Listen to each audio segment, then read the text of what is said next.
Dottie Coleman had never wanted children. She was never that little girl who wanted dolls.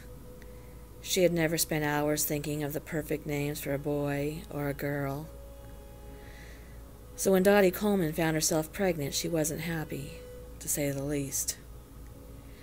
She didn't make a bunch of phone calls or send any emails. She didn't take baby bump pictures to post on any social media accounts. She also didn't stop drinking or smoking. She secretly hoped that she could wish this baby away.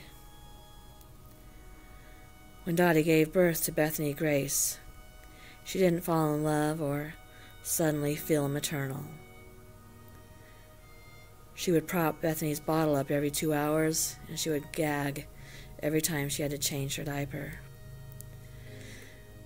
Despite her mother's lack of parenting, or maybe because of it, Bethany Grace grew into a lovely child who charmed everyone.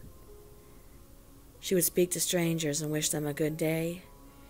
She would help her teachers, and she would walk across the street from her house to the old folks' home to just sit and talk to the ladies. Everyone loved Bethany. She was a bright spot in the day of everyone who saw her on any given day. Her mother was the only person who didn't see Bethany as a blessing. She made mostly peanut butter sandwiches and boxed mac and cheese when she did feel like cooking for Bethany. Dottie never cared to feed Bethany a fruit or a vegetable. She never made Bethany a birthday cake, and any presents Bethany received for Christmas came from the families of her friends and classmates, teachers, and from the people at the old folks' home. Bethany never saw her mother sober, but Bethany also never complained. She was always happy, and even loved her mother very much.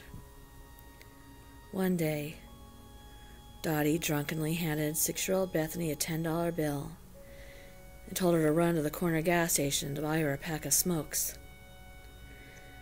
This was something that Bethany had been doing for as long as she could remember.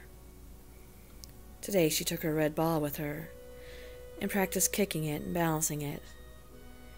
She waved to everyone as she walked along the sidewalk, and everyone waved back. They all felt badly for poor Bethany. They all wished that there was something they could do for her, but they all knew that she would be okay. She was an angel on earth, they'd say.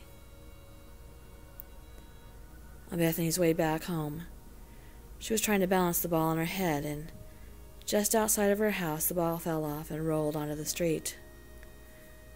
Bethany suddenly jumped off the sidewalk to get the ball, and from inside Dottie's house she heard brakes squealing, a loud thump, and people screaming. She sat up on her couch and slowly drew the curtain back to see what was happening, which is when she saw that Bethany was lying still on the pavement. Now we see Dottie standing in her daughter's grave. She kneels down as she cries, "Why, God, why?" She angrily looks up into the sky. Her fists pound the mound of dirt that marks where her daughter lies. "She was so young. Why did you do this?" she yelled. Suddenly behind her she heard a voice. "Do you blame God for this?" asked the voice. Slowly, Bethany turned around to see what could only be described as an angel. Gray in color, large feathered wings, and a scowl on its face. "Yes, I do. God took her from me." The angel came in closer to Dottie. "Do you think your wishes for her to go away were not heard? Do you not think that this is an answer to those darkest of dark prayers?" But I just... "Silence, Dottie Coleman!" Dottie sat back on the mound and shook in fear. "Your prayers were answered, yet you are angry with God?" the angel cried out. Dottie stammered until a question came out.